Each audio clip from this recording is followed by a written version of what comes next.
Everyone, welcome to मैंग and बेन्स। भाई हमारा जो पुराना सेशन था, इससे प्रीवियस वाला जो सेशन था, बहुत ही अमेजिंग सेशन रहा है। मुझे बच्चों के बहुत अच्छे कमेंट्स आए हैं कि मैम ये सेशन बहुत ही अच्छा था। तो मैं आ चुकी हूं आप सबके लिए लेकर एक और नया सेशन। जी हाँ, नेस्टेड लूप्स। नेस्टेड क्या मतलब होता है नेस्टेड का? इफ कंडीशन या इफ एल्स कंडीशन या फिर इफ एल्स स्टेटमेंट कह लीजिए। इफ कंट्रोल स्ट्रक्चर को जब हमने पढ़ा था तो वहां पे एक कॉन्सेप्ट हमने पढ़ा था नेस्टेड इफ नाम का। तो भाई नेस्टेड इफ क्या कहलाता है या फिर नेस्टेड क्या कहलाता है, चाहे नेस्टेड इफ हो या फिर नेस्टेड लूप्स ही क्यों ना हो, नेस्टेड क्या कहलाता है। इससे पहले कि मैं इस क्लास की शुरुआत करूं, आप मुझे कमेंट सेक्शन में बताएंगे कि नेस्टेड क्या है। चलिए जल्दी से हाँ जी, तो बताया क्या कमेंट सेक्शन में? नेस्टेड क्या कहलाता है? नेस्टेड कहलाता है एक के अंदर एक। तो इसी चीज को ध्यान में रखते हुए आप भी थोड़ा सा नेस्टेडपन दिखा दीजिए ना। मैम हम कैसे दिखाएंगे? mangetbase.com को विजिट करके। जी हाँ, mangetbase.com आपका पहला एंट्री है। जैसे ही उस वेबसाइट में एंटर करेंगे तो आप पा सकते हैं बहुत सारे courses and e books and e notes. Link कहां मिलेगा mangetbase.com के लिए? लिंक मिल जाएगा आपको वीडियो के डिस्क्रिप्शन बॉक्स में। इस वीडियो के डिस्क्रिप्शन बॉक्स में आपको वो लिंक्स मिलेंगे जिन पे क्लिक करके आप डायरेक्टली जंप कर सकते हैं mangetbase.com के उस सेक्शन में जहां पे e books and e notes available हैं। क्लासेस 6 से लेके क्लासेस 12 तक सारी क्लासेस यहीं कवर करके रखी है भाई।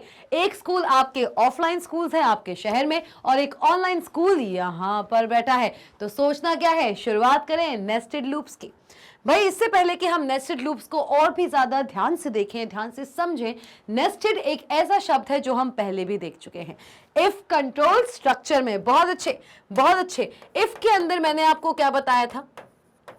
इफ के अंदर मैंने आपको क्या बताया था कि भाई अगर एक डिब्बा है, एक डिब्बा है, एक बॉक्स है, आप डिब्बा कह लीजिए, आप बॉक्स कह लीजिए, it's totally up to you.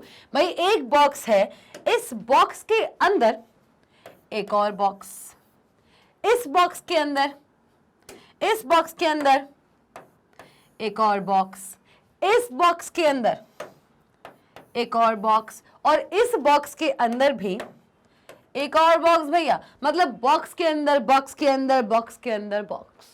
Nested एक के अंदर मतलब एक स्पाइडर वेब की तरह आप नेस्टेड कह लीजिए या फिर आप मकड़े का जाला कह लीजिए। एक के अंदर, एक के अंदर, एक के अंदर, एक के अंदर, दैट इज नेस्टेड। तो भाई नेस्टेड इफ हम पढ़ चुके हैं। एक इफ के अंदर एक और if ladder, that is nested if. तो भाई लूपिंग कैसे पीछे रह जाएगा? नेस्टेड का पूरा पूरा सिनेरियो जब इफ स्टेटमेंट में आ सकता है तो लूप्स में क्यों नहीं आ सकता? मतलब अगर हम बात करते हैं एक नेस्टेड लूप की, किसकी बात करते हैं? अगर हम बात करते हैं एक नेस्टेड लूप की कि एक नेस्टेड लूप क्या होता है, तो मतलब loop inside a loop, loop inside another loop. क्या कहलाता है भाई लोग? Loop inside another loop is a nested loop. एक लूप के अंदर जब दूसरा लूप आता है तो एक नेस्टेड लूप बनाता है। चलिए, अ लूप में contain another loop inside it. Python के अंदर ये चीज पॉसिबल है कि एक लूप के अंदर कोई दूसरा लूप भी आ सकता है या जो लूप हम बना रहे हैं उसके अंदर ही वही लूप आ जाए। मतलब सीधा सीधा कहने का अर्थ ये है, तात्पर्य ये है कि हम ऐसा कर सकते हैं कि अगर मेरे पास ये एक व्हाइल लूप लिखा हुआ है अगर मेरे पास एक व्हाइल लूप लिखा हुआ है तो इस व्हाइल लूप के अंदर एक और व्हाइल आ सकता है। ठीक, ये जो आपको ब्लैंक स्पेसेस दिख रही हैं ये आपके कंडीशंस के लिए मैंने छोड़ा है। मतलब एक व्हाइल के अंदर, एक व्हाइल के अंदर एक और व्हाइल, ये हो सकता है। एक फॉर के अंदर, एक फॉर के अंदर, कौन भाई? बिल्कुल सही समझे, एक और फॉर, ये भी हो सकता है।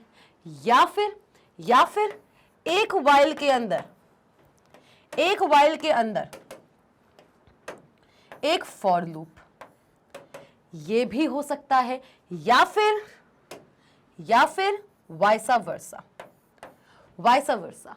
मतलब कि एक व्हाइल के अंदर एक और व्हाइल, एक फॉर के अंदर अनदर फॉर और एक व्हाइल के अंदर फॉर या फिर एक फॉर के अंदर व्हाइल। कुछ भी हो सकता है, इनमें से चारों चीजों में से कुछ भी हो सकता है, और यही सिनारियो आपका नेस्टेड लूप कहलाता है। एक बार देख लेते हैं, इसको अच्छे से पढ़ लेते हैं, क्योंकि इसका क्रक्स जो है, इसका बेसिक जो मतलब है वो हम यहां पर समझ चुके हैं। अ लूप में contain another loop inside it, a loop inside another loop is called a nested loop. चलिए, बहुत बढ़िया, आते हैं, आगे बढ़ते हैं। तो इससे पहले कि हम आगे बढ़े, हम आ चुके हैं प्रोग्राम नंबर 16 पे, जहां पर हम समझेंगे नेस्टेड लूप की कहानी। चलिए प्रोग्राम करते हैं। Program to demonstrate working of nested for loops, मतलब कि फॉर के अंदर फॉर, भाई लोग क्या बात हो रही है, फॉर के अंदर फॉर, ये भी हो सकता है या फिर ये होगा, या तो ये आपको देखने को मिल जाएगा या फिर क्या मिल जाएगा, देखो फॉर लूप्स हैं, क्या है, फॉर लूप्स है, मतलब कि फॉर के अंदर फॉर आपको देखने को मिल रहा है।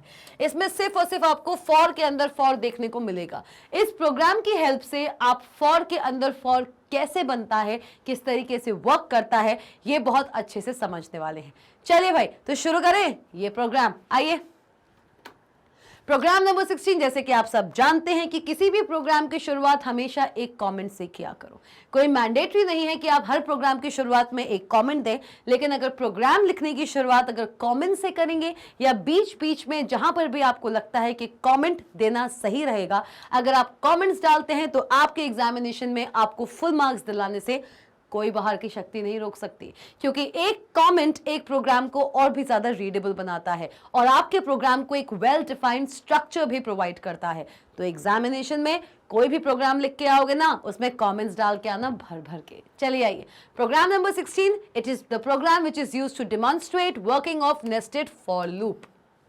एक नेस्टेड फॉर लूप कैसे काम करता है, मतलब कि सीधा सीधा ये है भैया कि एक फॉर के अंदर दूसरा फॉर बनाने वाले हैं। चलिए देख लें, आ जाओ। पहला फॉर, फॉर वेरिएबल 1, एक हमने भाई देखो, मार्कर तो ऐसे गिरता है कि क्या बताऊं, बहुत ही चिकना मार्कर है। चलिए, फॉर वेरिएबल 1, एक हमने कंट्रोल वेरिएबल लिया है जिसका नाम है वेरिएबल 1, और एक रेंज हम यहां पे बनाने वाले हैं। क्या बनाने वाले हैं, हम बनाने वाले हैं एक रेंज। रेंज आ गई, रेंज के अंदर एक वैल्यू गिवन है, दैट इज 3, और हम सब जानते हैं रेंज फंक्शन 3 पैरामीटर्स लेता है, जिसमें से 2 पैरामीटर्स ऑप्शनल होते हैं, लेकिन एक पैरामीटर मैंडेटरी होता है, and that is the stop parameter. कौन से पैरामीटर भाई, रेंज लेता है, रेंज कितने पैरामीटर्स लेता है, रेंज लेता है 3 पैरामीटर्स।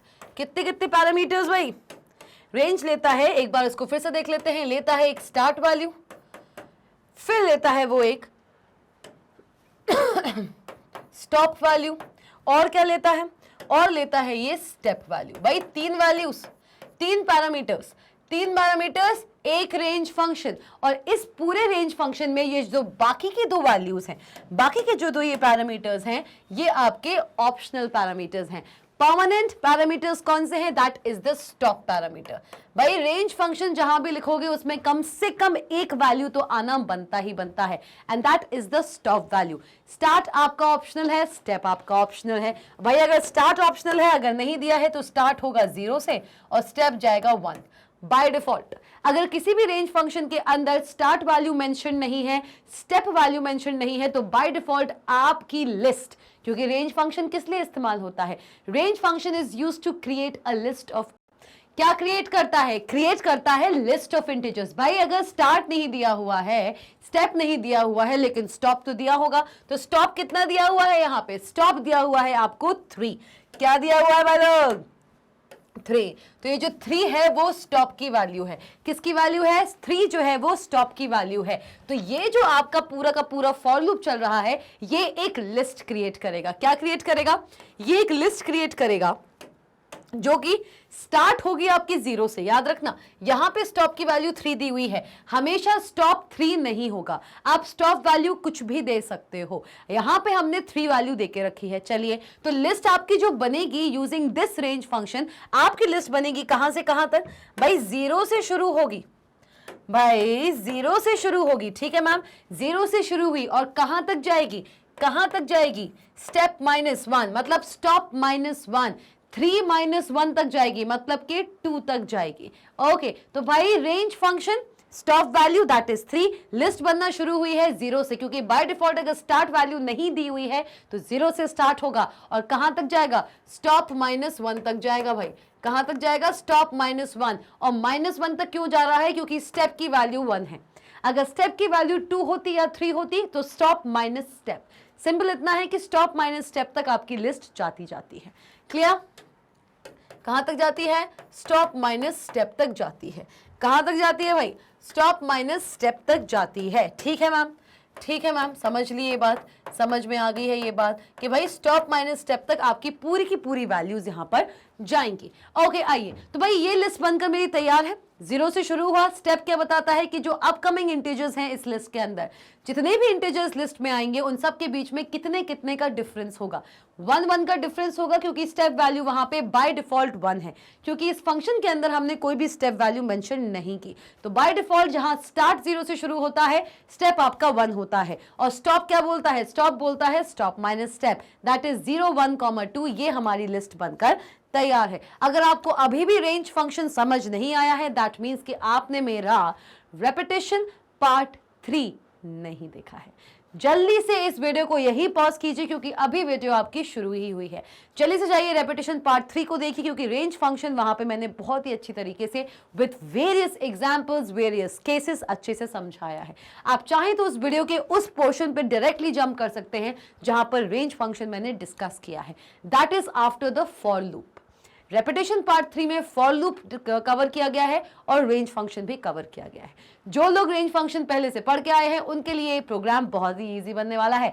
Check it out. चलिए आइए, तो पहला हमने लूप लगाया है फॉर, वेरिएबल 1 नाम का मैंने एक कंट्रोल वेरिएबल ले लिया है, रेंज फंक्शन की हेल्प से एक लिस्ट ऑफ इंटीजर्स मैंने क्रिएट कर ली है। और भाई हम सब जानते हैं फॉर लूप हमेशा एक सीक्वेंस पे ही काम करता है, और यहां पे जो सीक्वेंस मुझे मिला है वो है एक लिस्ट जो कंटेन करता है 3 आइटम्स 0, 1 एंड 2। ठीक है, आ जाओ। Print iteration plus str variable 1 + 1 plus of outer loop. तो भाई इसका आउटपुट लिख लें अब। आ जाओ भाई, इसका आउटपुट लिखते हैं। अब इसका आउटपुट लिखने की बारी आ चुकी है। आइए, ये कौन सी लिस्ट है, 0, 1, 2।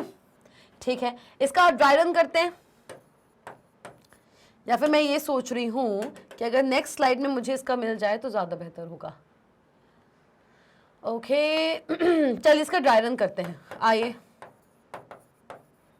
चलो पहला मुझे क्या दिया हुआ है, पहला मुझे क्या दिया हुआ है, मुझे दिया हुआ है एक वेरिएबल 1, तो हम लिखेंगे एक वेरिएबल 1। ठीक, एक मुझे वेरिएबल 1 दिया हुआ है। ओके, और मुझे दिया हुआ है एक लिस्ट ऑफ इंटीजर्स। क्या दिए हुए हैं, मुझे दिए हुए हैं लिस्ट ऑफ इंटीजर्स। कौन कौन से नंबर्स दिए हुए हैं, मुझे दिया हुआ है 0, 1, 2। ठीक है, अब इस पूरे फॉर लूप को हम इटरेट कराएंगे। हम सब जानते हैं कि फॉर लूप के साथ जो कंट्रोल वेरिएबल आता है, इस केस में जो वेरिएबल 1 है जो कि कंट्रोल वेरिएबल है, फॉर के साथ जो कंट्रोल वेरिएबल आता है वो इस लिस्ट के हर एक आइटम को एक एक करके ट्रैवर्स करेगा। क्या करेगा, एक एक करके ट्रैवर्स करेगा। मतलब कि एक सीक्वेंस वेरिएबल या एक सीक्वेंस में जितने नंबर ऑफ आइटम्स होंगे उतने नंबर ऑफ टाइम्स हमारा फॉर लूप चलेगा, उतने नंबर ऑफ टाइम्स हमारा फॉर लूप इटरेट होगा। क्लियर, चलो आ जाओ, प्रिंट कराइए। क्या क्या प्रिंट कराना है, हमें प्रिंट कराना है इटरेशन प्लस। तो भाई आउटपुट मैं यहां पे लिख रही हूं। मैं आशा करती हूं कि आपको ये रेंज फंक्शन यहां पर क्लियर हुआ है, अगर नहीं हुआ है तो आपने बैक जाके ये चीज देख ली है। चलिए आइए, तो प्रिंट कराइए। क्या प्रिंट कराइए, आउटपुट लिख रही हूं मैं। ओके, प्रिंट कराइए इटरेशन। ठीक, इटरेशन। ठीक है, फिर क्या प्रिंट कराना है, इटरेशन प्लस। ओके भाई, इटरेशन है, स्ट्रिंग वैल्यू है, स्ट्रिंग वैल्यू को स्ट्रिंग वैल्यू से प्लस कराना है, मतलब कि कॉन्कैटिनेशन। आओ यहाँ पे वेरिएबल 1 के अंदर पहला जो इटरेशन हुआ, मतलब वेरिएबल 1 ने इस पूरी लिस्ट के, वेरिएबल 1 ने इस लिस्ट के पहले आइटम को ट्रैवर्स किया है। वेरिएबल 1 ने इस लिस्ट के पहले आइटम को, दैट इज 0 को ट्रैवर्स किया है, और क्योंकि इसने इसको ट्रैवर्स किया है तभी हमारे बबलू जी इस फॉर लूप की बॉडी के अंदर एंटर कर पाए। देखो ध्यान से, वेरिएबल 1 ने इस रेंज के पहले आइटम को जब ट्रैवर्स कराया तभी हमारे बबलू जी फॉर लूप की बॉडी के अंदर एंटर करे और प्रिंट फंक्शन को वो एग्जीक्यूट कर रहे हैं। चलिए, इटरेशन प्लस, वेरिएबल 1 में क्या वैल्यू है, 0, वेरिएबल 1 इस लिस्ट की पहली वैल्यू को टारगेट कर रहा है, ट्रैवर्स कर रहा है, तो वेरिएबल 1 के अंदर क्या आ गया, वेरिएबल 1 के अंदर आ गया 0, क्योंकि ये 0 वैल्यू को देख रहा है। तो वेरिएबल 1 प्लस 1 मतलब 0 प्लस 1 क्या होगा, क्या होगा 0 प्लस 1 क्या होगा भाई, 0 प्लस 1, 0 प्लस 1 क्या रिटर्न करेगा, 1, न्यूमेरिक 1, जिसको हमने एसटीआर मेथड की हेल्प से, जिसको हमने एसटीआर मेथड की हेल्प से किसमें टाइपकास्ट कराया, उसको मैंने टाइपकास्ट कराया है, जो 1 आया है, जो 1 आया है उसको मैंने टाइपकास्ट करा दिया है, जो 1 आया है इसका ऑपरेशन उसको मैंने टाइपकास्ट कराया है इनटू अ स्ट्रिंग वैल्यू। तो ये जो इटरेशन लिखा है इसके बाद जो 1 होगा वो एक स्ट्रिंग 1 है, ना कि एक numeric 1। Clear, iteration STR variable 1 plus 1 मतलब वेरिएबल 1 जो कि 0 को यहाँ पे टारगेट कर रहा है, 0 प्लस 1 इक्वल्स टू 1 एक न्यूमेरिक वैल्यू रिटर्न करेगा, क्योंकि यहाँ पे एक मैथमेटिकल ऑपरेशन हो रहा है। इस मैथमेटिकल ऑपरेशन का जो रिजल्ट है दैट इज 1, उसको मैंने स्ट्रिंग में टाइपकास्ट किया using the string method. Clear, तो iteration 1 plus of outer loop, of outer loop, ठीक है, ये सेंटेंस लिख के आ जाएगा। ठीक है, आ जाओ, आ जाओ भाई, ठीक है, आ जाओ भाई। ये एक ही लाइन में आना था लेकिन मेरे पास जगह नहीं थी, इसलिए मैंने इसको लूप को नीचे लिख दिया है। ठीक है, आओ, या फिर इसको यहीं लिख देते हैं, जिससे कि, क्योंकि मैं जानती हूँ ना बहुत से ऐसे महानुभाव हैं हमारे पास जो कि कहेंगे कि मैम ये तो एक ही लाइन में लिखा जाना चाहिए, ये नीचे क्यों लिखा है आपने, मैं एक ही में लिख रही हूँ। ठीक है, आओ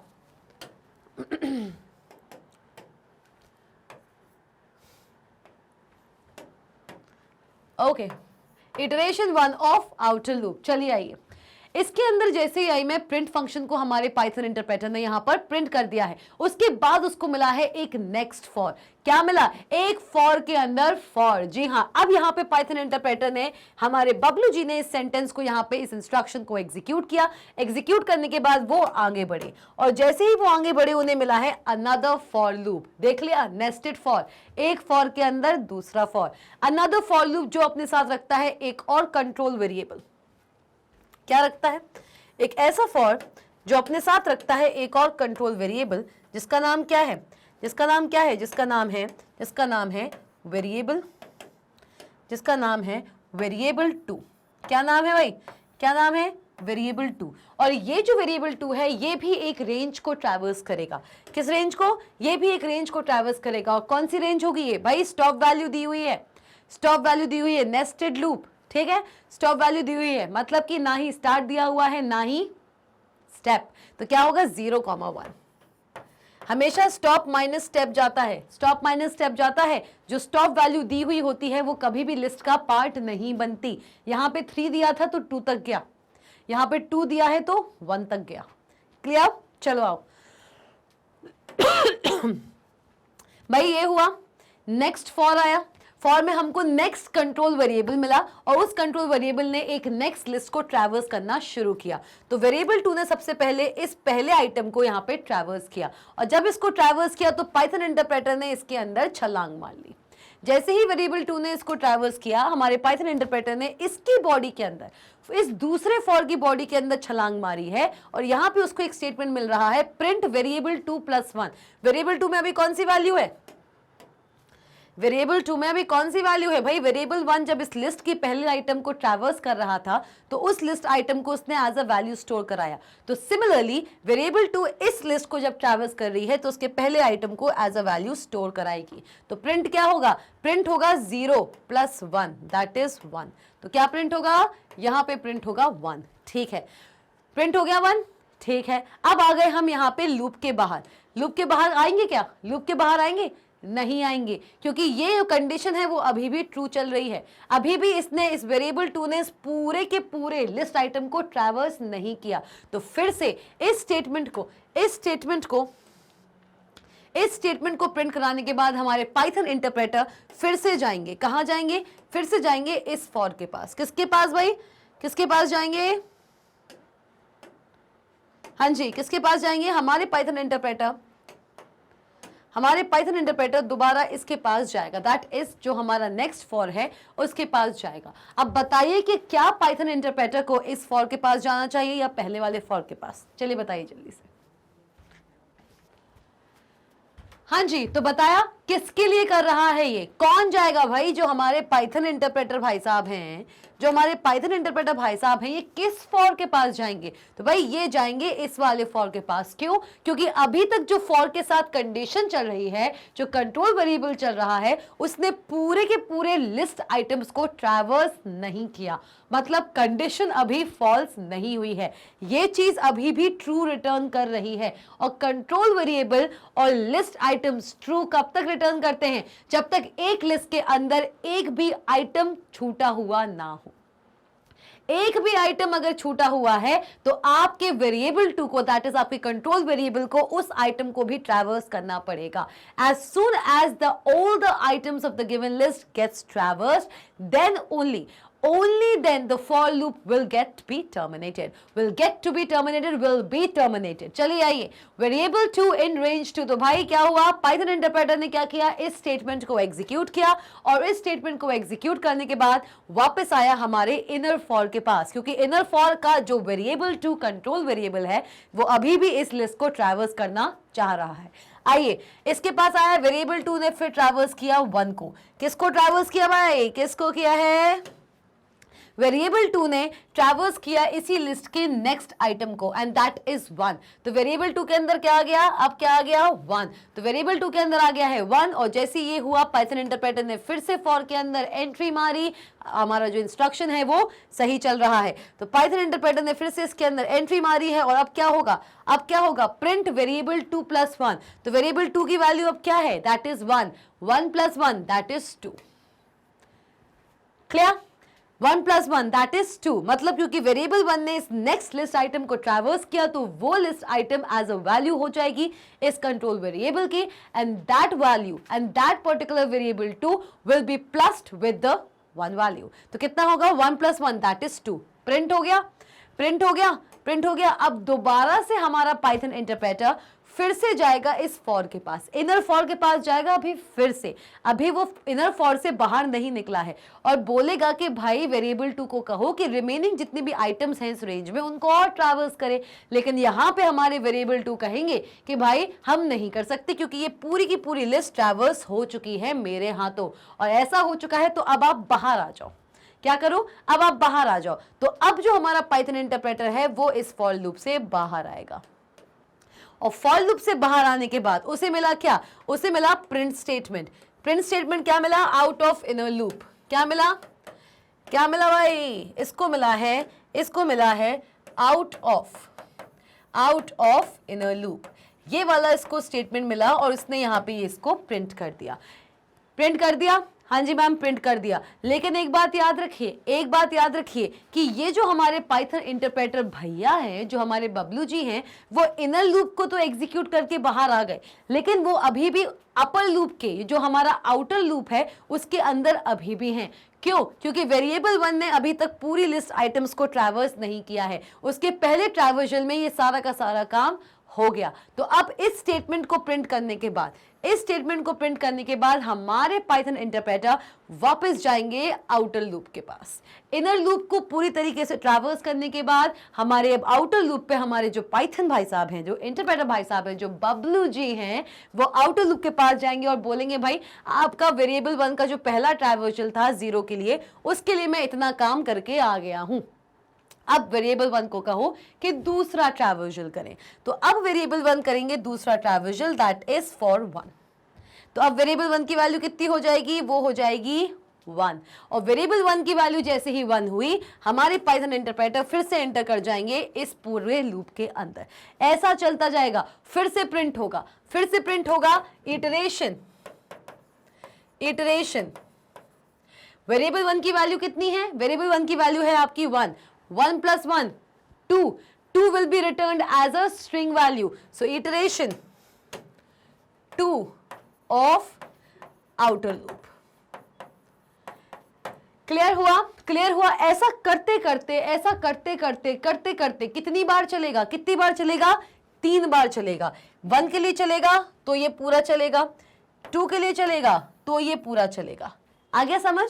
जब 1 के लिए चलेगा तो ये पूरा काम होगा फिर से, मतलब ये पूरी चीजें फिर से प्रिंट होंगी, और जब 2 के लिए चलेगा तब भी ये पूरा काम होगा फिर से। तो अल्टीमेटली आपका आउटपुट क्या निकल के आ रहा है, चलिए देखते हैं।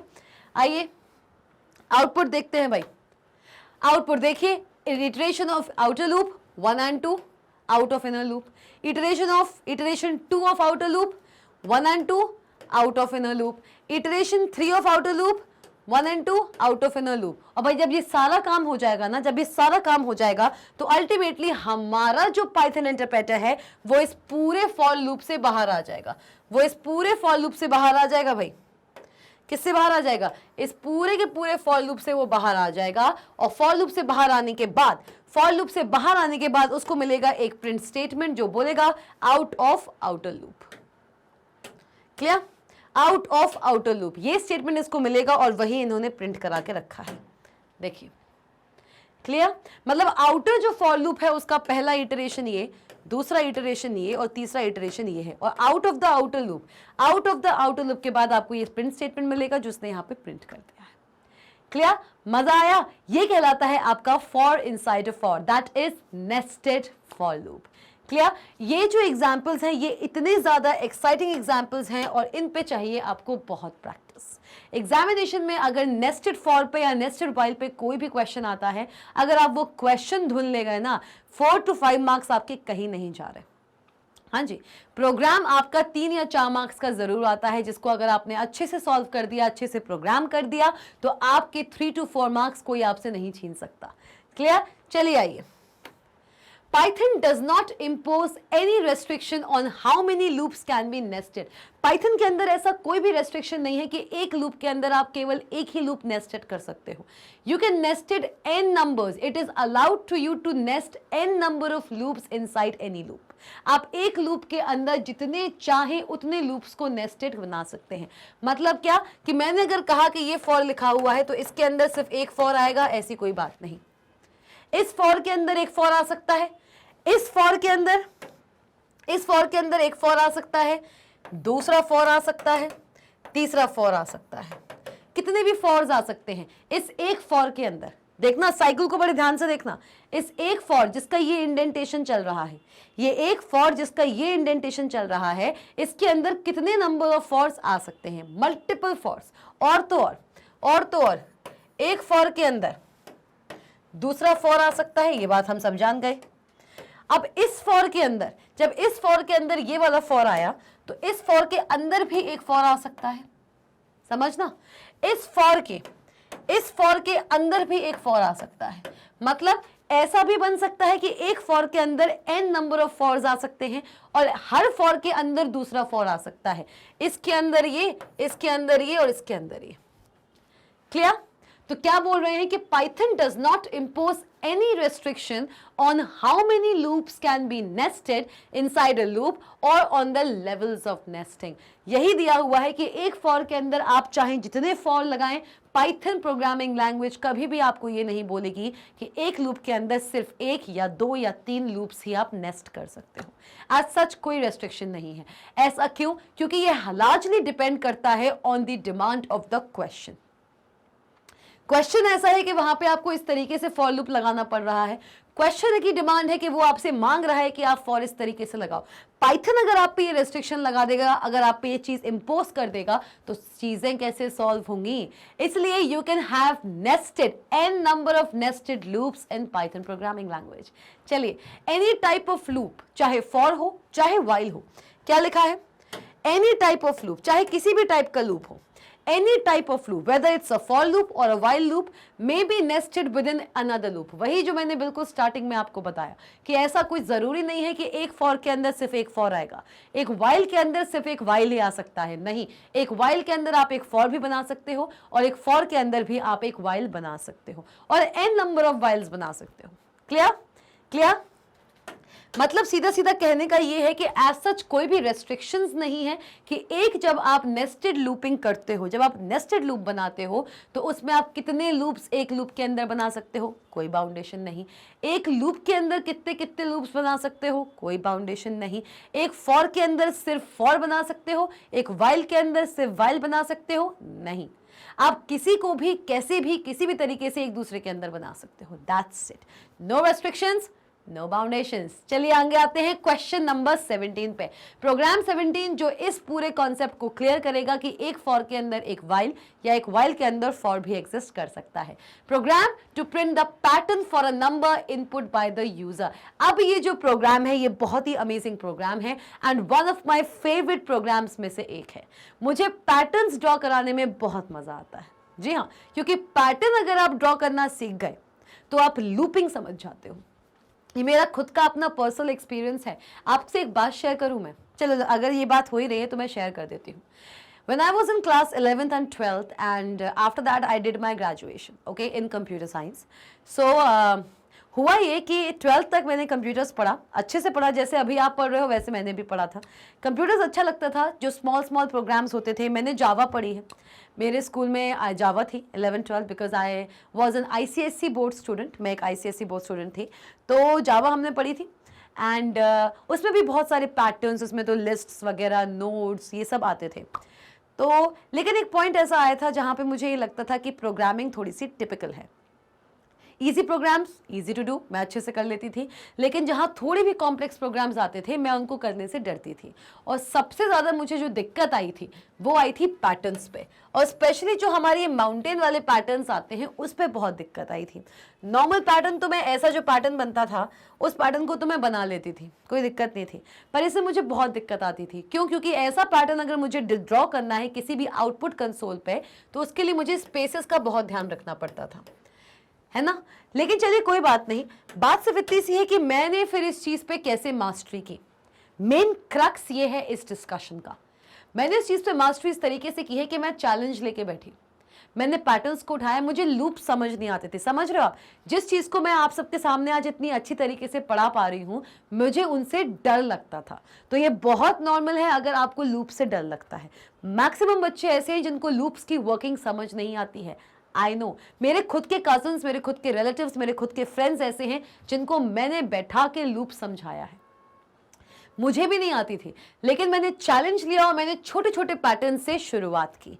पैटर्न्स में लूप कैसे चल रहा है, किस तरीके से चल रहा है, खुद समझा, खुद किया, बहुत बार फेल भी हुई, लेकिन एक वक्त ज़रूर ऐसा आया जब मैं लूपिंग बहुत अच्छे से समझ गई। और बिकॉज क्योंकि मैं लूपिंग बहुत अच्छे से समझ गई, मेरा पैटर्न जो सॉल्विंग स्किल था वो भी बहुत होन हुआ।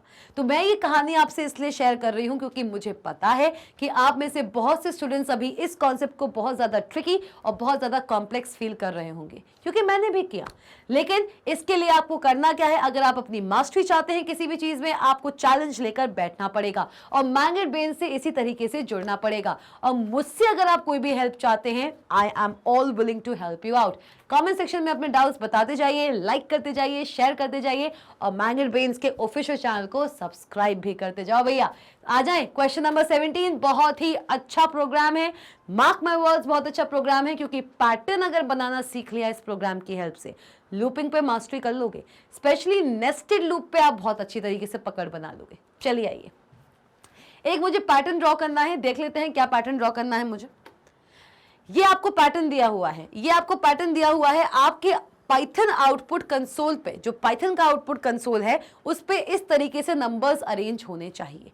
मतलब कैसे? ये हैशटैग बना हुआ है, हैशटैग नहीं आना है साथ में, हैशटैग बता रहा है कि ये पैटर्न आपको बनाना है। ये एक कमेंट है जिससे कि पाइथन इंटरप्रेटर इस पूरे इंस्ट्रक्शन को एग्जीक्यूट ना करे। आइए, आपको पैटर्न बनाना है कुछ इस तरीके से 1 1 2। बहुत ही इजी पैटर्न है भाई, सबसे इजीएस्ट पैटर्न्स में से एक है। बहुत कॉम्प्लेक्स पैटर्न्स होते हैं। 1 1 2 1 2 3 1 2 3 4 and last that is 1 2 3 4 5, right?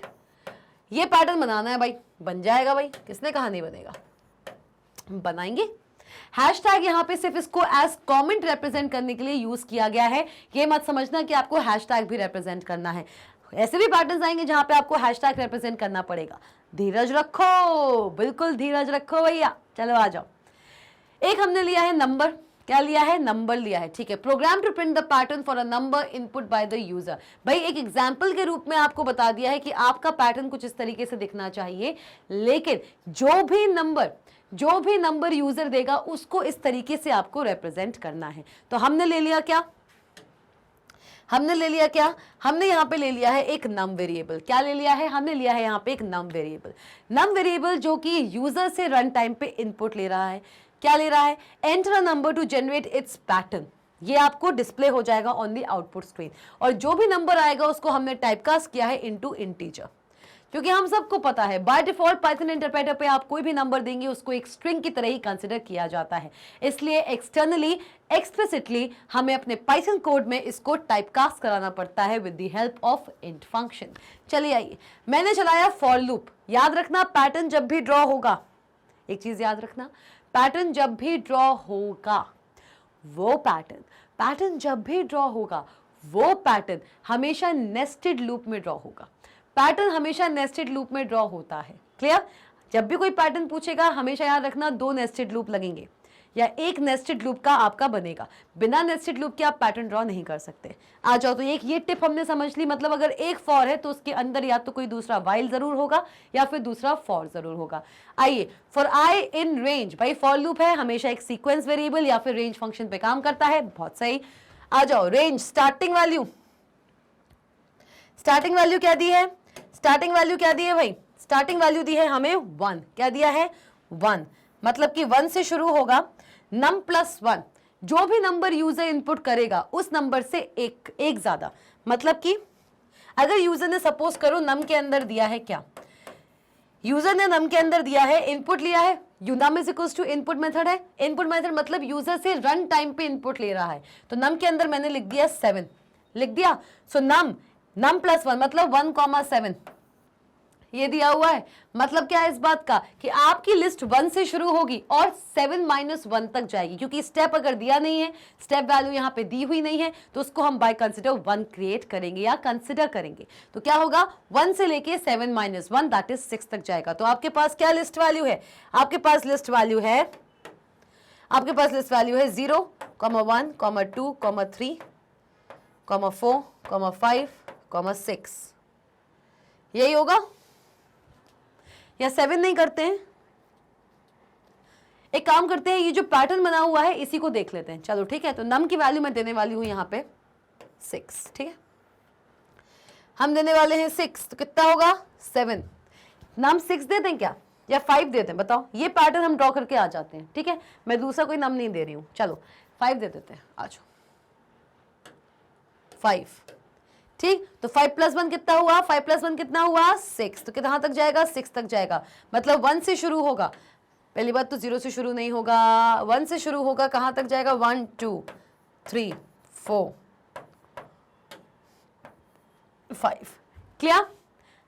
तो नम की वैल्यू जब मैंने 5 दी तो फॉर के अंदर जो रेंज बना है वो आपका 1 से शुरू होके 5 तक जाने वाला है, मतलब 5 बार चलेगा ये, ठीक है। जो आई वैल्यू है, जो आई कंट्रोल वेरिएबल है वो 5 बार, मतलब इन सारे के सारे आइटम्स को ट्रैवर्स करेगा, इस लिस्ट के आइटम्स को, ठीक है। ये चलो एक काम करते हैं, फॉर का ना हम एक काम करते हैं, फॉर को हम यहाँ पे लिख लेते हैं। फॉर यहाँ पे पहले से दिया हुआ है, पूरा का पूरा हमको यहाँ पे प्रोग्राम दिया हुआ है, उसका अब हम डायरेक्टली ड्राई रन करने वाले हैं। चलिए आइए करते हैं इसका ड्राई रन, आ जाओ भाई, चलो करते हैं ड्राई रन। ओ भाई इतना मोटा नहीं चाहिए था भाई, इतना मोटा नहीं चाहिए था। तो मैम क्या करने वाले हैं, हम करने वाले हैं ड्राई रन। तो भाई इससे पहले कि मैं इस अमेजिंग से पैटर्न का ड्राई रन करूं, कमेंट सेक्शन में जाइए और बताइए कि हम इसको ड्राई रन क्यों कहते हैं। किसी भी प्रोग्राम को मैं सॉल्व करती हूं मैन्युअली तो उसको मैं ड्राई रन क्यों बोलती हूं। अगर आप जानते हैं इसका आंसर तो बताइए कमेंट सेक्शन में। बहुत ही अमेजिंग थिंग है, इस सेशन के एंड में नहीं तो मैं बता दूंगी कि ये सारी की सारी चीजें जो मैं यहाँ पे मैन्युअली सॉल्व करती हूँ, हर एक इंस्ट्रक्शन को जो यहाँ पे हम मैन्युअली सॉल्व करते हैं तो उसको हम ड्राई रन क्यों कहते हैं। चलो तो भाई सबसे पहला लूप कौन सा, आई वाला। फॉर जो है जो कि आई कंट्रोल वेरिएबल ले रहा है, 2 फॉर लूप है भाई, ठीक है मैम, 2 फॉर लूप है, एक आई कंट्रोल वेरिएबल का है, एक जे कंट्रोल वेरिएबल का है। तो अब देख लेते हैं कैसे काम करेगा। आइए तो भाई देखिए, सबसे पहले सबसे पहले I चलेगा और J चलेगा, I चलेगा भाई और क्या चलेगा, I चलेगा और J चलेगा। ठीक है मैम, बात समझ गए। I चल गया, J चल गया। ठीक है, आ जाओ, आते हैं I पे। आइए, I इन रेंज, रेंज लेके चलेंगे 1, num प्लस 1। क्या होगा, num प्लस 1। और हम सब जानते हैं हमने पहला नंबर कौन सा जनरेट कराया है, हमने कौन सा नंबर जनरेट कराया है, enter a number two generate it's pattern, हमने दिया है 5। तो भाई नम की वैल्यू कितनी है, नम की वैल्यू कितनी है भाई लोग, नम की वैल्यू है अभी, कितनी वैल्यू है नम की, 5 वैल्यू है भाई। ठीक है मैम, हमें ये पैटर्न प्रिंट कराना है, देखते हैं कैसे प्रिंट हो रहा है ये पैटर्न। आइए, नम की वैल्यू 5 है for I in range 1, num plus 1, मतलब कि 5 प्लस 1 मतलब कि 6, कितना हुआ, 6। तो रेंज क्या होगी आपकी, रेंज होगी आपकी कहां से कहां तक, कहां से कहां तक भाई, 1 से शुरू होगी 6 से तक जाएगी, मतलब स्टॉप से एक कम। स्टेप दिया हुआ है नहीं, तो स्टेप अगर नहीं दिया हुआ है रेंज फंक्शन के अंदर, अगर स्टेप पैरामीटर मेंशन नहीं होता है तो बाय डिफॉल्ट स्टेप की वैल्यू 1 होती है। मतलब आपकी जो लिस्ट बन के आएगी, आपकी जो लिस्ट बन के आएगी वो आएगी आपकी 1 से शुरू होना है ना, 1 से शुरू होना है। ठीक है, 1, 2, 3, 4, 5, यही बनेगा कि नहीं बनेगा बताओ, यही बनेगा। देखो जल्दी से भाई, 1 से शुरू हुआ, स्टॉप वैल्यू से एक कम जाएगा क्योंकि स्टेप की वैल्यू मेंशन नहीं है, और अगर स्टेप की वैल्यू मेंशन नहीं होती है तो बाय डिफॉल्ट उसको हम 1 कंसिडर करते हैं। तो स्टॉप माइनस स्टेप होता है, मतलब 6 - 1 दैट इज 5। तो 1 से शुरू हुआ 5 तक जाएगा। ठीक है मैम, आइए चलिए आइए, सबसे पहले फॉर का जो कंट्रोल वेरिएबल है दैट इज आई ने सबसे पहले इस रेंज के अंदर जो लिस्ट बन के आई है, इस रेंज फंक्शन की हेल्प से जो लिस्ट बन के आई है उसके पहले आइटम को ट्रैवर्स किया। हम सब जानते हैं फॉर लूप किस तरीके से काम करता है, ये बात तो हम सब जानते ही हैं। फॉर लूप किस तरीके से काम करेगा, मतलब आई की पहली वैल्यू है 1, आई को इस लिस्ट के अंदर एक आइटम मिल गया ट्रैवर्स करने को, उसका पहला आइटम ट्रैवर्स कर दिया, और जब एक कंट्रोल वेरिएबल किसी भी सीक्वेंस वेरिएबल का, किसी भी सीक्वेंस का, या किसी भी रेंज फंक्शन की हेल्प से जनरेटेड लिस्ट का कोई भी आइटम अगर ट्रैवर्स करती है तो पाइथन इंटरप्रेटर उचकते ही साथ उस फॉर की बॉडी के अंदर एंटर कर जाता है। करता है कि नहीं करता है भाई, हाँ मैम ये बात तो सही है। वो वेट ही कर रहा होता है कि कब कंट्रोल वेरिएबल आए, या कोई भी कंट्रोल वेरिएबल अपने गिवन लिस्ट, अपनी गिवन रेंज या अपने गिवन सीक्वेंस वेरिएबल के आइटम को ट्रैवर्स करे। भाई आई ये करेगा तो मैं उस पर्टिकुलर लूप की बॉडी में एंट्री मारूंगा। कौन बोल रहा है ये, बबलू जी बोल रहे हैं, अक्का हमारे पाइथन इंटरप्रेटर। चलिए, तो पाइथन इंटरप्रेटर को आई वेरिएबल मिल गया, उसने कहा कि तुम भैया करते रहो, मैं तो तुम्हारी बॉडी में घुस जाता हूं। तो पाइथन इंटरप्रेटर इस आउटर फॉर, ये जो आपको फॉर दिख रहा है ये आपका आउटर फॉर है। कौन सा फॉर है, ये आपका आउटर फॉर है और ये आपका इनर फॉर है। ठीक है, ये आपका इनर फॉर कहलाता है। ठीक है, जो सबसे पहला वाला फॉर होता है, जो सबसे पहला लूप होता है वो आउटर लूप होता है, और जो उसके अंदर नेस्टेड लूप होता है वो उसका इनर लूप बन जाता है। चलिए आइए, ठीक है, तो भाई इस आउटर लूप की बॉडी के अंदर पाइथन इंटरप्रेटर एंटर कर चुका है, और जब उसने एंटर कर लिया तो यहाँ पे उसको फिर से मिला, क्या मिला यहाँ पे उसको फिर से मिला है, क्या, उसको मिला है एक और फॉर लूप, इसके अंदर उसको फिर से एक फॉर लूप मिला।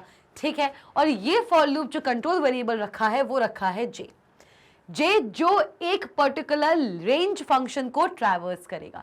अब इस रेंज फंक्शन को देखना, ये रेंज फंक्शन क्या कहता है कि भाई 1 से शुरू होगा, 1 से शुरू होगा और i+1 तक जाएगा। कहां तक जाएगा, i+1 तक जाएगा। तो अभी करेंटली i की वैल्यू क्या है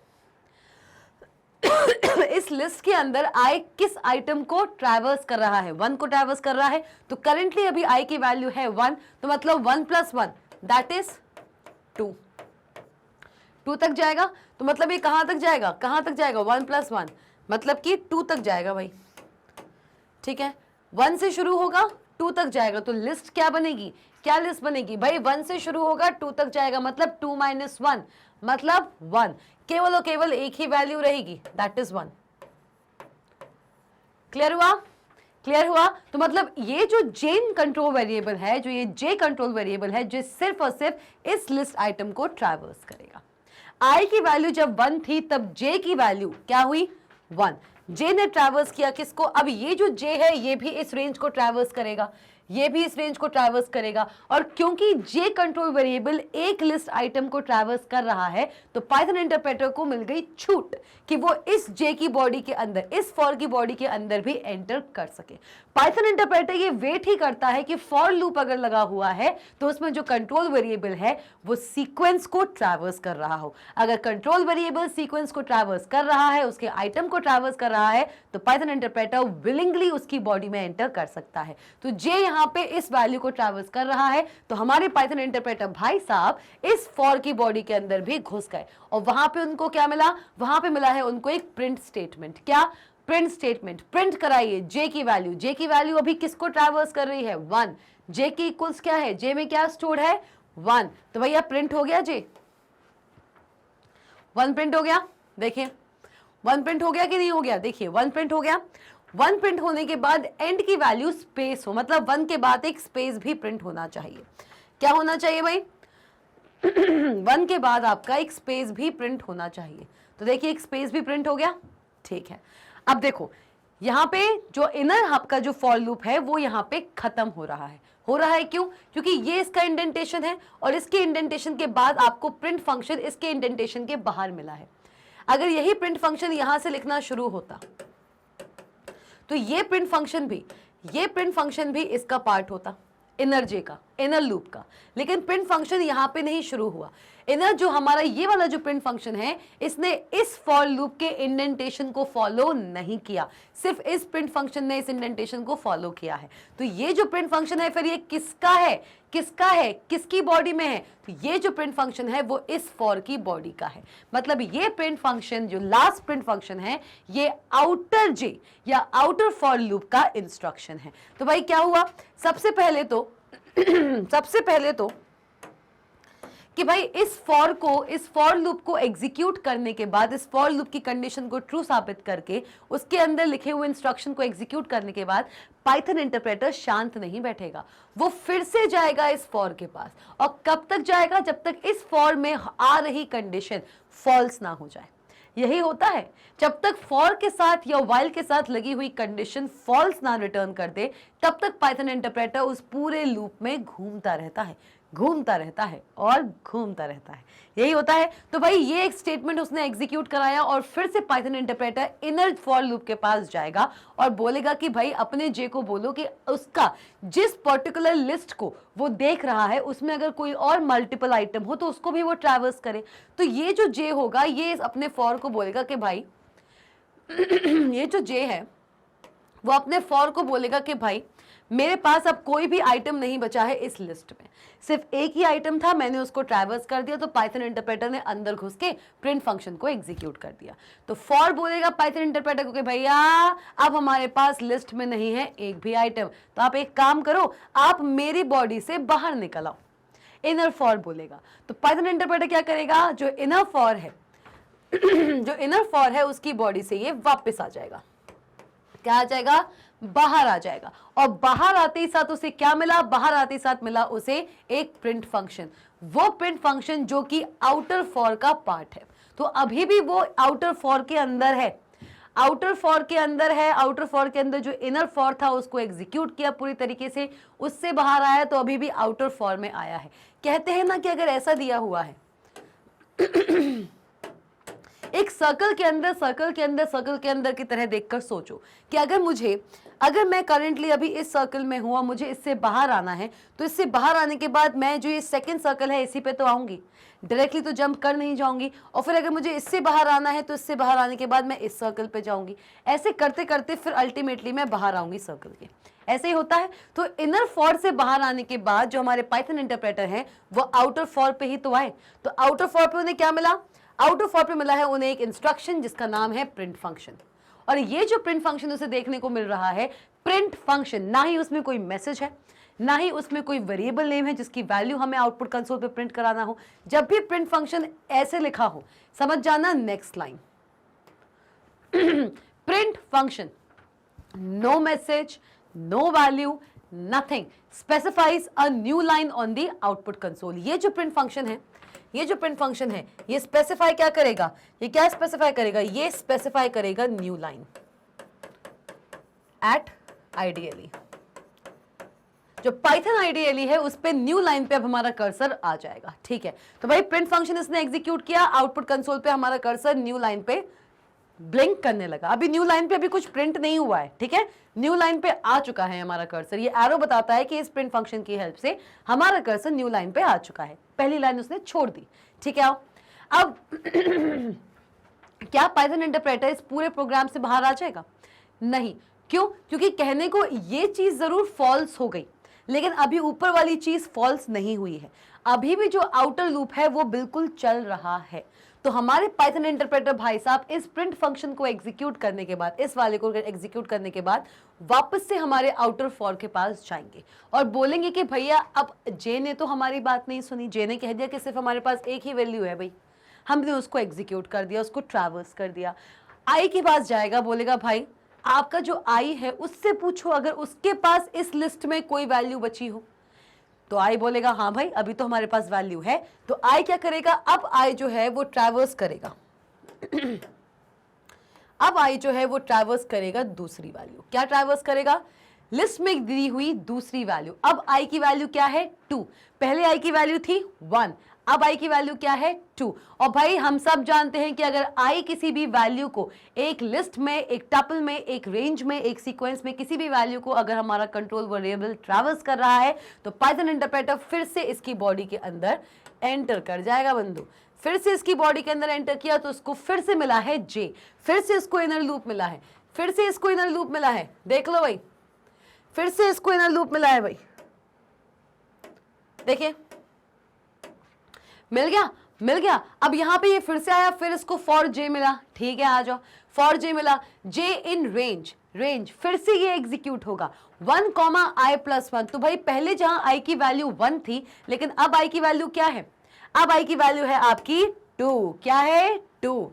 i की वैल्यू अब आपकी 2 है। और क्योंकि i की वैल्यू अब 2 है, क्योंकि i की वैल्यू अब 2 है, तो क्या होगा? रेंज क्या बनेगा? 1, 2+1। क्या बनेगा? 2+1, दैट इज 1, 3। और 1, 3 का मतलब क्या हुआ कि आपका जो ये लिस्ट आइटम था, आपका जो ये लिस्ट आइटम था, अब क्या हो जाएगा? अब यही लिस्ट आइटम आपका हो जाएगा 1, 3, मतलब कि 1, 2। यही होगा?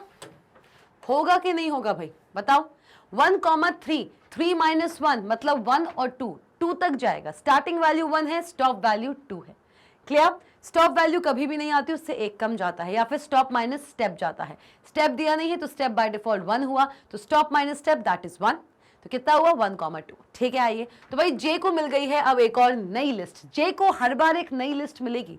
याद रखना, इस पूरे के पूरे प्रोग्राम को समझने के पीछे एक बड़ा ही अच्छा कंक्लूजन है कि जे को हर बार जब जब आई की वैल्यू आगे बढ़ती जाएगी, आई की वैल्यू अभी 2 हुई, फिर आई की वैल्यू 3 हुई, फिर 4 हुई, फिर 5 हुई, हर एक वैल्यू के लिए जे को नई नई लिस्ट मिलती जाएगी। क्यों ऐसा? क्यों मैम? आई की लिस्ट तो इंटैक्ट है, जो पहली लिस्ट बनी है सिर्फ वही वही है। जे की लिस्ट क्यों चेंज हो रही है? क्योंकि जे में जो रेंज है ना वो आई की वैल्यू पे डिपेंड कर रहा है। देखो लिखा है, लिखा है 1, i+1। जे की जो लिस्ट है, जे कंट्रोल वेरिएबल जिस लिस्ट के वैल्यूज को ट्रैवर्स करेगा वो लार्जली डिपेंड करता है ऑन द वैल्यू ऑफ आई। इसलिए जे बार बार अलग अलग लिस्ट को ट्रैवर्स करेगा।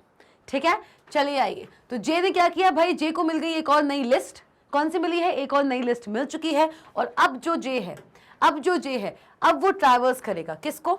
अब जे को मिल गई एक नई लिस्ट, तो जे अब ट्रैवर्स करेगा इस लिस्ट की पहली वैल्यू को, इस लिस्ट की भी पहली वैल्यू को वो ट्रैवर्स करेगा। तो इस लिस्ट की पहली वैल्यू को ट्रैवर्स किया मतलब जे की वैल्यू फिर से हुई 1।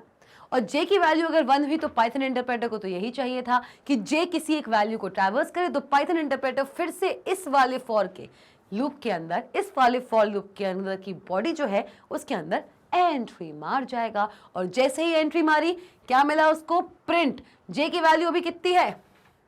सेकेंड लिस्ट पे 1 वैल्यू है, प्रिंट हो गई भाई, हो गई प्रिंट, हुई कि नहीं हुई? और भाई 1 के साथ end is equals to space था, 1 के बाद थोड़ा सा स्पेस दिख रहा है, फिर 2 दिखा, दिख रहा है, ठीक है, तो 1 के बाद स्पेस प्रिंट हो गया, ठीक है, लेकिन इनर जो जे है वो अभी खत्म नहीं हुआ। हमारे पाइथन इंटरप्रेटर फिर से जाएंगे किसके पास, इसी फॉर के पास, और बोलेंगे कि भाई जे से पूछो क्या अभी भी कोई एक आध लिस्ट आइटम बचा है लिस्ट के अंदर, तो जे कहेगा कि हाँ अभी एक और लिस्ट आइटम बचा है, अभी एक और लिस्ट आइटम बचा है। तो अब जो जे है वो ट्रैवर्स करेगा इसका next list item, that is 2। और जब जे ने इसके नेक्स्ट लिस्ट आइटम को ट्रैवर्स किया तो पाइथन इंटरप्रेटर ने फिर से इसके अंदर एंट्री मारी, और ये कब तक मारेगा, जब तक ये फॉर लूप इससे खुद ना कह दे कि जे के पास अब ऐसा कोई भी आइटम नहीं बचा है लिस्ट में जिसको वो ट्रैवर्स कर सके।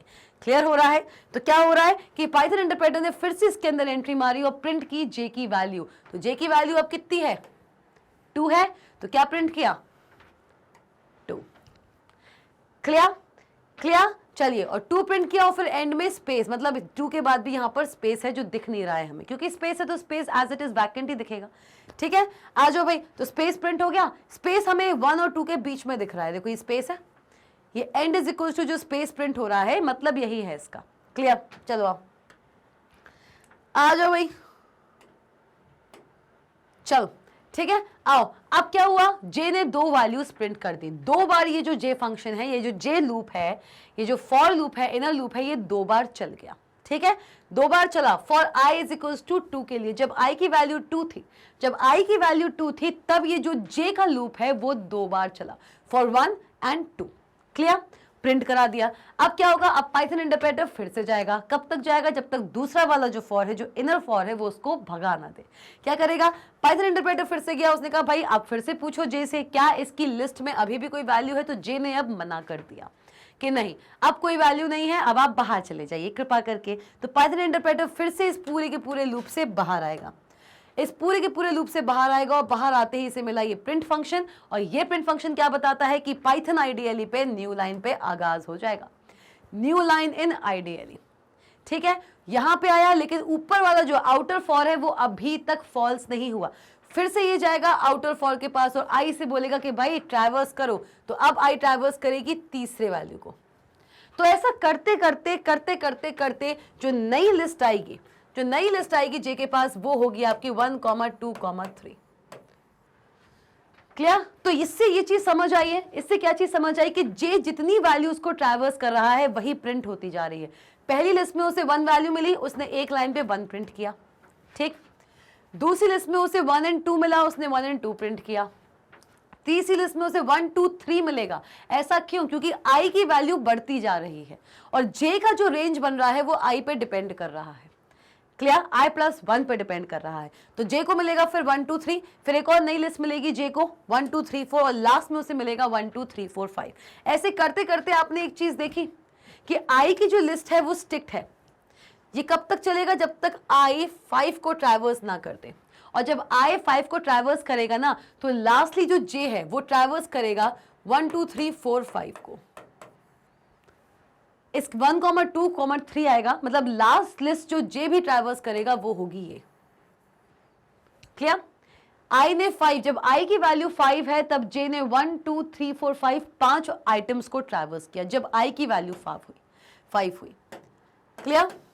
क्लियर? तो ऐसा करते करते करते करते ये पूरा का पूरा पैटर्न जो है वो इस तरीके से प्रिंट होता है। तो अब क्या पैटर्न से डर लगा? इन दोनों ही लूप्स का जो वर्किंग था, किस तरीके से एक नेस्टेड लूप आपस में काम करता है, ये हमने यहां पे जाना। इस पैटर्न को देखते हुए हमें ये चीज समझ आई कि अगर एक लूप के अंदर कोई दूसरा लूप है तो कब तक वो काम करता है, कैसे काम करता है, चलिए आइए देखें। मतलब कि अगर मैंने कह दिया कि एक फॉर ये है और इसके अंदर कोई दूसरा फॉर है या वाइल है, कुछ भी है, ठीक है, कोई भी लूप है, एक लूप के अंदर कोई दूसरा लूप भी हो सकता है, नो इश्यूज। एक लूप के अंदर कोई एक इफ एल्स स्टेटमेंट भी हो सकता है, नो इश्यूज। चलिए, जो हम प्रीवियस सेशन में देखते हुए आए हैं, लास्ट एग्जांपल था हमारा प्राइम नंबर का, वहां पे हमने इफ स्टेटमेंट के अंदर फॉर लूप दिया था। तो एक कंट्रोल स्ट्रक्चर के अंदर आप दूसरा कंट्रोल स्ट्रक्चर भी डिजाइन कर सकते हो। चलिए आइए, तो मतलब कितना सा, सिर्फ इतना है कि पाइथन इंटरप्रेटर जब इस लूप को एग्जीक्यूट करता है, पाइथन इंटरप्रेटर जब इस लूप को, आउटर लूप को एग्जीक्यूट करता है, तो इनर लूप को भी वो एग्जीक्यूट करेगा। और इनर लूप को वो तब तक एग्जीक्यूट करेगा जब तक कि ये इनर लूप उसे फॉल्स ना देते। समझ रहे हो?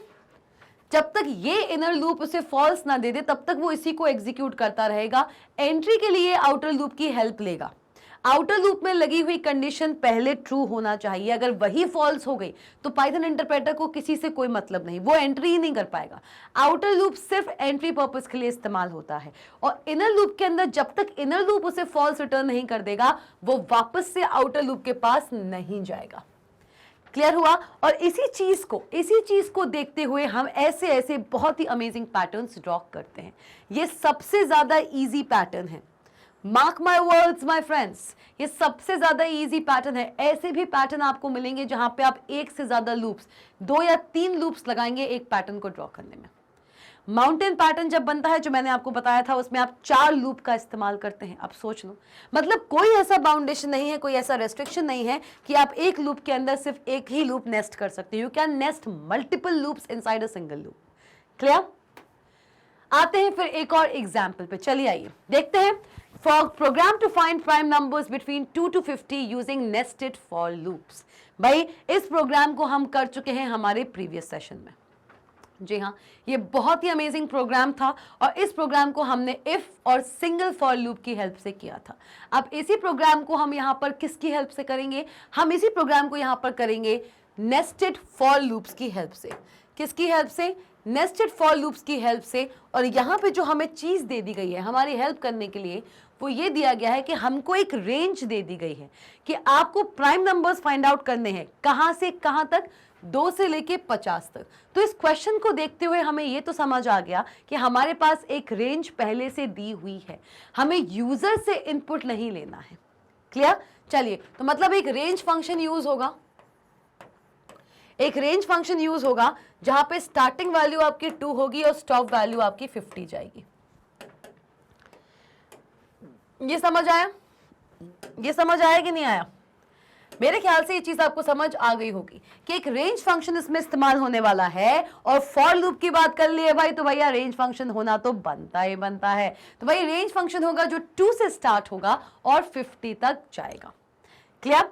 चलिए, और मुझे क्या फाइंड आउट करने हैं? मुझे फाइंड आउट करने हैं प्राइम नंबर्स। कौन से नंबर्स भाई? Prime numbers. ऐसे नंबर जो या तो 1 से डिवाइड होते हो, या खुद से डिवाइड होते हो, और इसके अलावा किसी और से डिवाइड ना होते हो। ठीक? या तो 1 से डिवाइड होंगे, या खुद से डिवाइड होंगे, या फिर इसके अलावा किसी अदर नंबर से डिवाइड नहीं होंगे। ऐसे नंबर्स आपके प्राइम नंबर्स कहलाते हैं। अब मुझे एक रेंज दे दी गई है कि मुझे 2 से लेके 50 के बीच में ही ऐसे नंबर्स निकालने हैं जो या तो खुद से डिवाइड होते हो या फिर 1 से डिवाइड होते हो, इसके अलावा किसी अदर नंबर से कंप्लीटली डिविजिबल नहीं हो। वही आपके प्राइम नंबर्स कहलाएंगे बिटवीन 2 to 50। चलिए देखते हैं इस प्रोग्राम को, बहुत ही अमेजिंग प्रोग्राम होने वाला है। अगर आप मेरा प्रीवियस सेशन देख के आए हैं तो आपको प्राइम नंबर्स का जितना भी कॉन्सेप्ट मैंने आपको प्रीवियस सेशन में बताया था वो बिल्कुल क्लियर है। चलिए आइए, program 18, use of nested loops to find the prime numbers between 2 to 50। भाई पहला जो हमारा सेशन था वहां पे हमने नेस्टेड लूप्स का इस्तेमाल नहीं किया था, हमने वहां पे एक सिंगल फॉर लूप का इस्तेमाल किया था और बाकी का काम हमने इफ स्टेटमेंट की हेल्प से करवाया था। अब यहाँ पे वही सेम काम हमें 2 लूप्स की हेल्प से कराना है।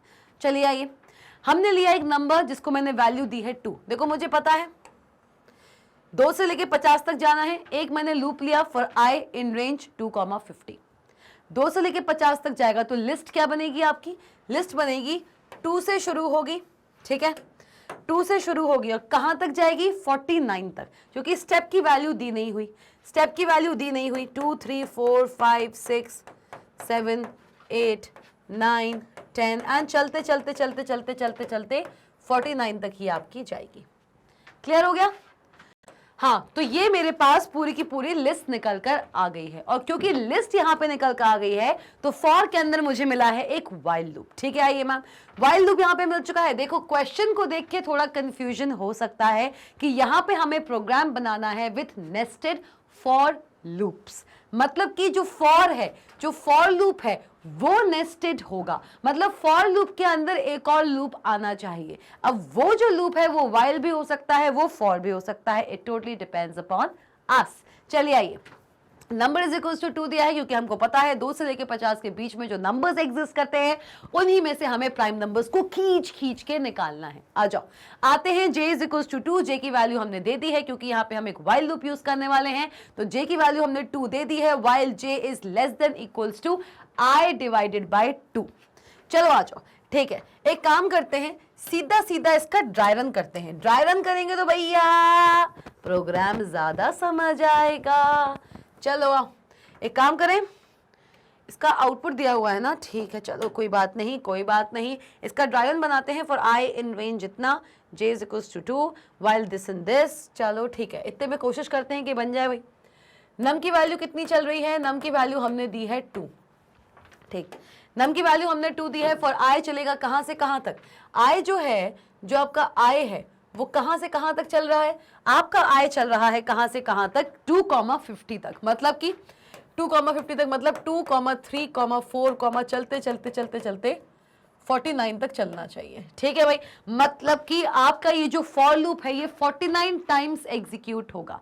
कितनी बार? ये जो आपका पूरा का पूरा फॉर लूप है ये 49 टाइम्स एग्जीक्यूट होगा। ठीक है मैम, अब ले लो जे की वैल्यू भाई, जे की वैल्यू ले लो बंधु, जे की वैल्यू ले ली। ठीक है मैम, ले ली हमने जे की वैल्यू, जे की वैल्यू ली है, आ जाओ, जे की वैल्यू ली है। तो जे क्या बोलता है? जे बोलता है कि जे की वैल्यू अभी है 2। जे की वैल्यू कितनी है? जे की वैल्यू अभी है 2, ठीक है, और जे जो है वो आपका लेस देन इक्वल टू होना चाहिए। क्या होना चाहिए? जे जो है वो लेस देन इक्वल टू होना चाहिए। किसके बंधु? वो लेस देन इक्वल टू होना चाहिए i डिवाइडेड बाय 2 के। ठीक है, अगर ऐसा है, अगर ऐसा है तो फिर i मॉड j वो भी डबल इक्वल्स टू 0 हो। अगर ऐसा होगा तो ब्रेक हो जाओ, अगर ऐसा नहीं होगा तो क्या होगा? चलिए देखते हैं, इस एग्जाम्पल को बहुत अच्छे से करते हैं।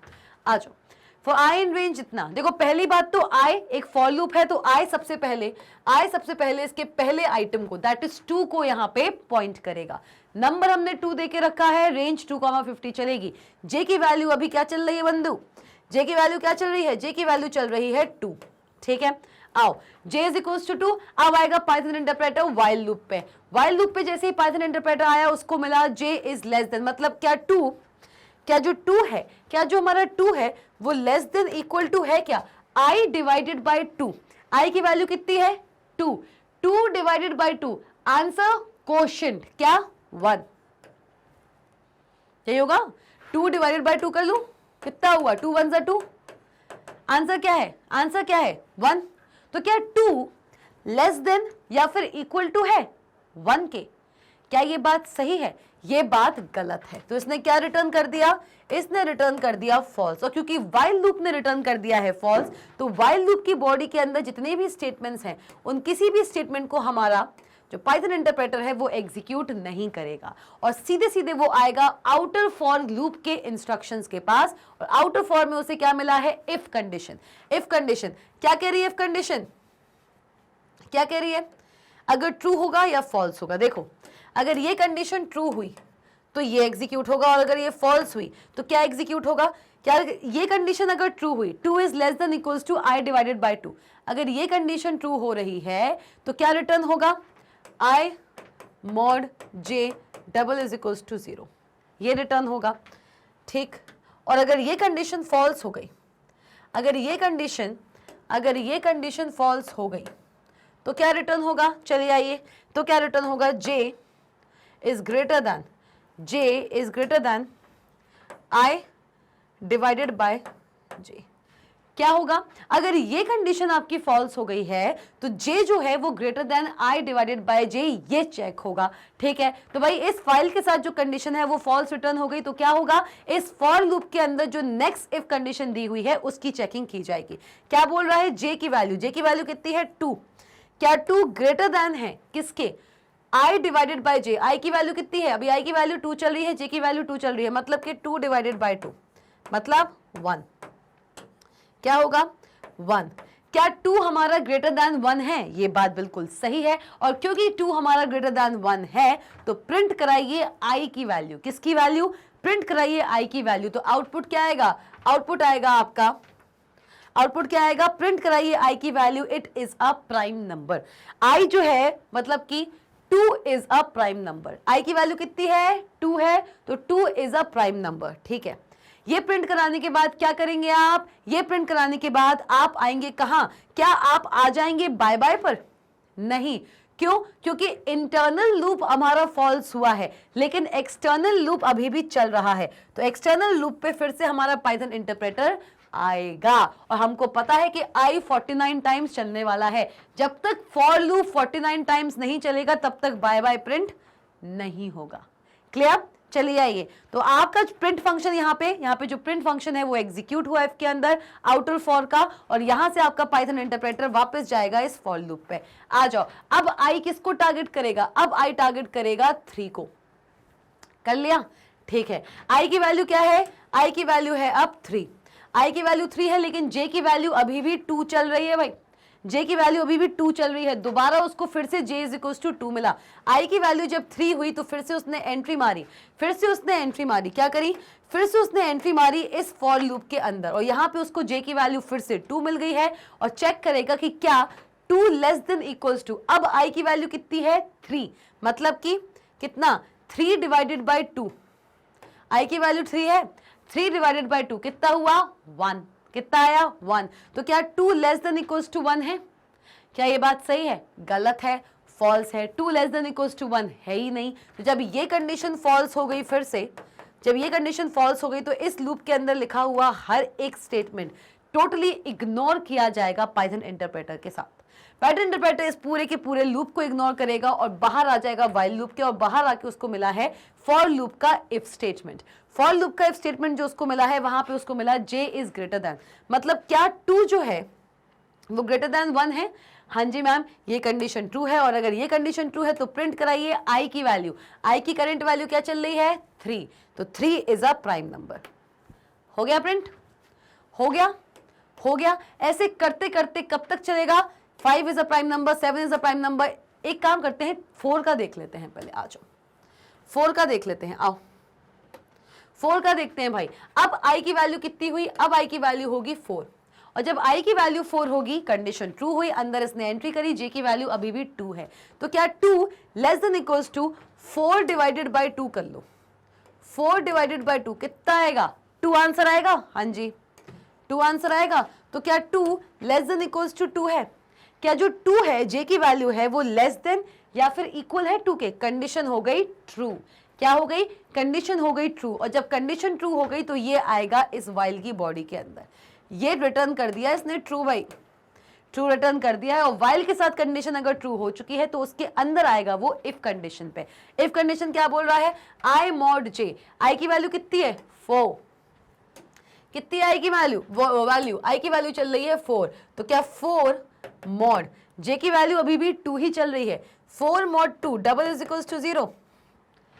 ऑफ कोर्स 4 को आप डिवाइड करो 2 से, रिमाइंडर क्या आया? मॉडुलस रिमाइंडर रिटर्न करता है, नॉर्मल डिवीजन क्वोशिएंट रिटर्न करता है। 4 मॉड 2 विल रिटर्न 0। 2 2 4, रिमाइंडर 0। तो क्या 0 0 के इक्वल है? हाँ जी मैम, 0 0 के इक्वल है। ये कंडीशन ट्रू हुई, उसे मिला ब्रेक स्टेटमेंट। क्या मिला? उसे मिला ब्रेक स्टेटमेंट। और जैसे ही उसको ब्रेक स्टेटमेंट मिला, तो उसको वहां पे क्या मिला? उसको मिला वहां पर क्या? उसको मिला वहां पर ब्रेक स्टेटमेंट। उसको जैसे ही मिला तो वो करंट लूप के बाहर आ गया। और करंट लूप के बाहर आया। देखो, ब्रेक जहां भी मिलता है उसके बाद चाहे आप कोई भी स्टेटमेंट लिखा हुआ हो, जैसे ही पाइथन इंटरप्रेटर को ब्रेक मिलेगा उसके बाद चाहे कोई भी स्टेटमेंट लिखा हुआ हो, वो उसको एग्जीक्यूट नहीं करेगा और डायरेक्टली लूप के बाहर आ जाएगा। तो वो पूरा वाइल लूप के बाहर आ गया, और वाइल लूप के बाहर आने के बाद उसने इस इफ कंडीशन को चेक किया। क्या चेक किया? फिर से इस इफ कंडीशन को चेक किया कि क्या जो जे की वैल्यू है, अब क्या वो 2 की जो वैल्यू है 4 डिवाइडेड बाई 2, क्या जो ये 2 है या जो 4 है, 4 डिवाइडेड बाई 2 कीजिए, कितना हुआ? कितना आएगा? ये आएगा 2। तो क्या 2 ग्रेटर देन 2 है? क्या 2 ग्रेटर देन 2 है? नहीं मैम, ये रिटर्न करेगा फॉल्स। और जब इसने फॉल्स रिटर्न कर दिया तो ये स्टेटमेंट प्रिंट नहीं होगा। लेकिन अभी भी हम फॉर लूप के बाहर नहीं आए हैं। क्यों? क्योंकि अभी भी फॉर लूप के साथ जो कंडीशन चल रही है वो अभी भी ट्रू चल रही है। अभी बहुत सारे स्टेटमेंट्स हैं, तो ये कंडीशन उसने एग्जीक्यूट नहीं करी, क्योंकि इफ के साथ जो कंडीशन है, ये प्रिंट फंक्शन एग्जीक्यूट नहीं होगा, क्योंकि इफ के साथ जो कंडीशन है वो फॉल्स हो गई। तो पाइथन इंटरप्रेटर वापस से जाएगा फॉर के पास। तो 4 is not is a prime number, print होगा ही नहीं। आई की वैल्यू 4 है, 4 प्राइम नंबर है ही नहीं। क्लियर? ऐसे करते करते करते करते हमने 2 से लेके 50 के बीच में जितने भी प्राइम नंबर्स थे उन सबको यहां पर प्रिंट करा दिया। और अल्टीमेटली जब लास्ट नंबर वो चेक करेगा, दैट इज नंबर 49। 49 भी आपका प्राइम नंबर होता है क्या? नहीं, 49 आपका प्राइम नंबर नहीं होता, क्योंकि 49 1 से भी डिवाइड होता है, 49 7 से भी डिवाइड होता है भाई, 7 7 जा 49, ठीक है, और खुद से भी डिवाइड होता है। तो ये एक प्राइम नंबर नहीं है। लास्ट प्राइम नंबर आपको 47 मिलेगा, और जैसे ही 49 आई की वैल्यू जैसे ही 49 होगी, कंडीशन फॉल्स हो जाएगा, पूरा का पूरा जो नेस्टेड लूप है वो बाहर आ जाएगा, और लास्ट में जो प्रिंट स्टेटमेंट लिखा हुआ था that is print bye bye, वो प्रिंट हो जाएगा। देखिए, तो अब भैया मुझे ये बताइए, अब मुझे आप ये बताइए कि नेस्टेड लूप्स की हेल्प से जो आपने प्राइम नंबर यहां पर सॉल्व किया वो ज्यादा इजी था कि जो हमारा प्रीवियस सेशन था एग्जांपल्स ऑन लूप्स, जहां पे हम बहुत एक्साइटिंग लूप्स के बारे में पढ़ रहे थे, उसमें जो हमने प्राइम नंबर को लेके क्वेश्चन डिस्कस किया था वो इंटरेस्टिंग था। कमेंट सेक्शन में जाइए और बताइए कि ये सेशन आपको कैसा लगा है और प्राइम नंबर का कौन सा सोल्यूशन आपको ज्यादा अच्छा लगा। इस दोनों ही सेशंस को देखने के बाद आपको ये समझ आया होगा कि एक प्रॉब्लम को सॉल्व करने के बहुत सारे सोल्यूशंस हो सकते हैं, एक प्रॉब्लम को सॉल्व करने के बहुत सारे तरीके हो सकते हैं। अब वो आप पे निर्भर करता है कि आप एक प्रॉब्लम को सॉल्व करने के लिए किस तरीके को अपनाएंगे। लाइक कीजिए इस वीडियो को, शेयर कीजिए इस वीडियो को जितना हो सके, सब्सक्राइब कीजिए मैग्नेट ब्रेन्स के ऑफिशियल चैनल को, और अगर आप चाहें तो magnetbrains.com को विजिट करके इन सारे के सारे कोर्सेज को एक्सप्लोर भी जरूर कीजिएगा। क्या क्या है? CBSE English medium, spoken English, COET, NTSE, olympiad, CBSE Hindi medium, UP board, Bihar board, MP board, और न जाने कितने ही ऐसे टॉप नॉच कोर्सेज आपको सिर्फ एक ही वेबसाइट पे मिलेंगे, www.magnetbrains.com। और अभी तो आप जाके, क्योंकि एग्जामिनेशन टाइम नियर है, e books and e notes को भी ग्रैब कर सकते हैं हमारी वेबसाइट पर, लिंक आपको डिस्क्रिप्शन बॉक्स में मिल जाएगा। मिलते हैं नेक्स्ट ऐसे ही धमाकेदार सेशन के साथ। Stay tuned.